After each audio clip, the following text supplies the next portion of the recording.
சிவனின்றி சரீரம் இயங்க சாத்தியமில்லை. சரீரமின்றி சிவனை உணர சாத்தியமில்லை. நீ வாங்கி வச்ச பொருள் எல்லாத்தையும் உன்னொருத்த அனுபவிப்பான், உன்னால அனுபவிக்க முடியாது. ஏன் இறந்துட்டனா, இருக்கும் போதே உன் பொருளுக்காக உன் கூட ஒரு கூட்டம் சுத்தம், உன் சொத்துக்காக ஒரு கூட்டம் சுத்தம்.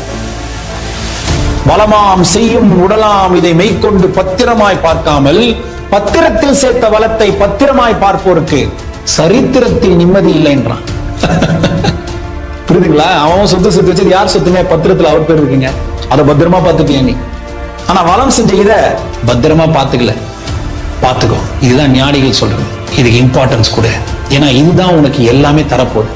இது வரைக்கும் அனுபவிச்சது இதை வச்சுதான், இனிமே அனுபவிக்க போறது இதை வச்சுதான். கிறிஸ்டியனோ முஸ்லீமோ இந்துவோ மனுஷனா போறது இதை வச்சுதான் நீ எல்லாத்தையும் அனுபவிச்ச, இதை வச்சுதான் எல்லாத்தையும் அனுபவிக்க போற, இதை வச்சுதான் நீ அந்த இறைவனை உணர போற.